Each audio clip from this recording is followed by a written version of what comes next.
Bien, ahora vamos a continuar con el desarrollo, en la cual vamos a trabajar conociendo a Grecia, la segunda parte. Vamos a ver que en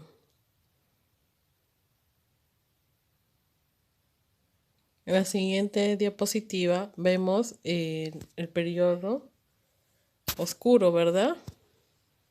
Vamos a ver por qué se le denominó así y de qué trata. Vamos a ver que al caer Troya, quienes fueron invadidos fueron los aqueos. ¿Por quiénes? Por los dorios, porque poseían armas de hierro. Es así que desaparecieron la centralización política, el comercio a gran escala y el sistema de escritura. Pero ¿qué surgen luego de que desaparece en estos, no? Surgen las polis, comunidad de individuos que integran todos aquellos descendientes de un antepasado común. Luego tenemos el periodo de la colonización, que es aquel periodo donde surge debido a qué? A la sobrepoblación en las polis. ¿Qué eran las polis? Eran las ciudades-estados. Y empieza la búsqueda de nuevas tierras de cultivo y la necesidad de una expansión cultural. Vamos a ver que dentro de ellas destacan Mileto, Bizancio, Esmirna, etcétera, ¿no? Luego tenemos el periodo clásico, que es el periodo de desarrollo y apogeo. Vamos a ver apogeo de qué, de aquellas polis griegas. Como les he dicho, son las ciudades-estados, en las cuales destacaron Corinto, Tebas, Megara, Mileto, Atenas y Esparta, que vamos a ver que las más importantes fueron Atenas y Esparta. Y vamos a ver que los tipos de gobierno en la mayoría de las ciudades-estados fueron de la siguiente manera.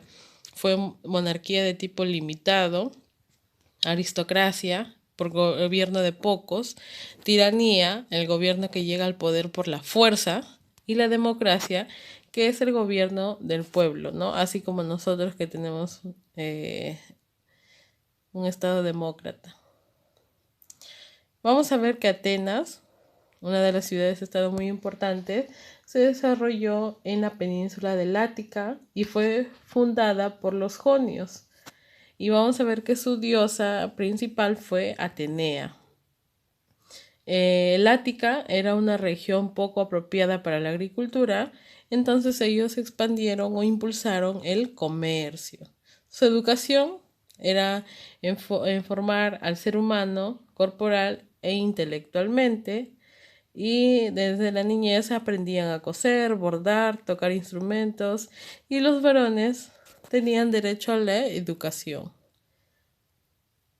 De Esparta vamos a ver su organización social, dentro de las cuales tenemos a los eupátridas, que eran descendientes de los invasores indoeuropeos, quiere decir los jonios, los demiurgos, que eran el pueblo, los metecos, extranjeros que residían en Atenas, los seugitas, que eran los esclavos que constituían 4/5 del total de la población. Quiere decir que eran también una parte importante, ¿no?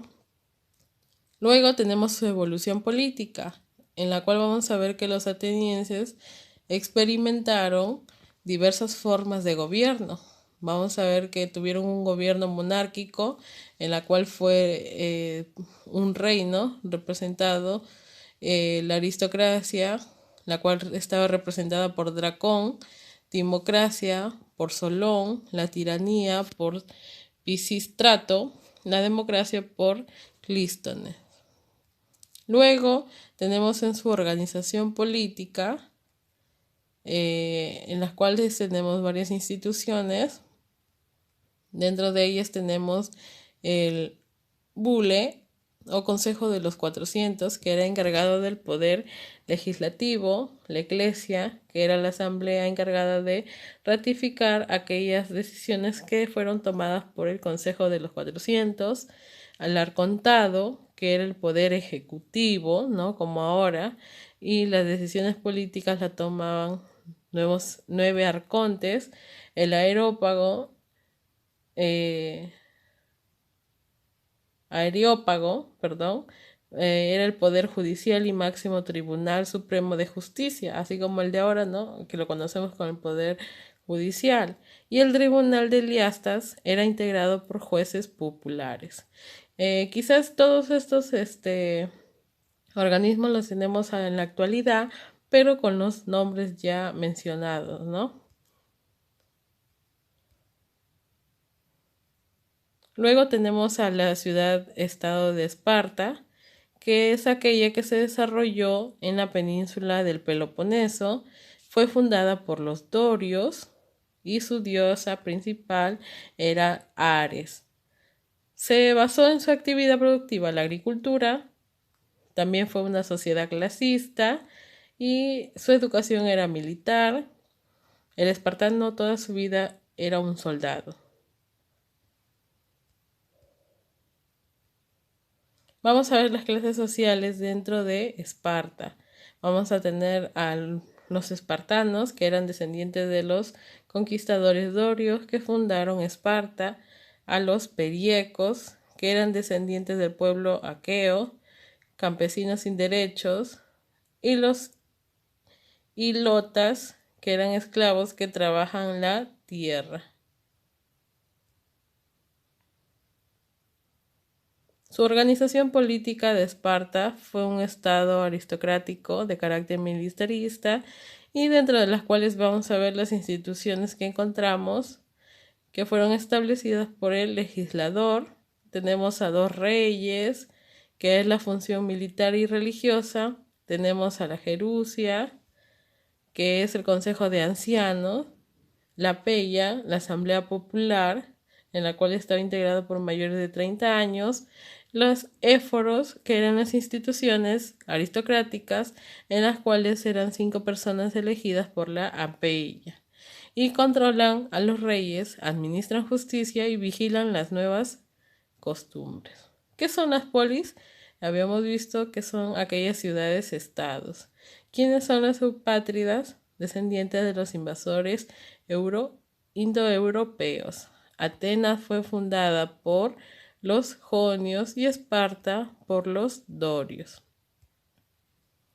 Luego tienen una columna de la organización política de Atenas, en las cuales van a introducir de acuerdo a lo que significa. La iglesia era la asamblea popular, el arcontado era el que ejerce el poder ejecutivo, el bule era el ejercer el poder legislativo, el areópago era el Tribunal Supremo de Justicia y el Tribunal de las Eliastas, que estaba integrado por jueces populares.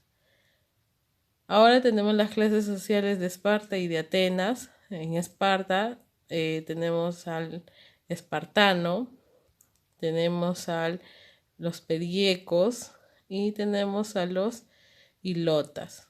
En Atenas tenemos a los eupátridas, tenemos a los demiurgos, a los metecos y a los seugitas. Esa es la organización de las clases sociales de Esparta y Atenas. Bien, eso sería todo y a continuar con el trabajo. Muchas gracias.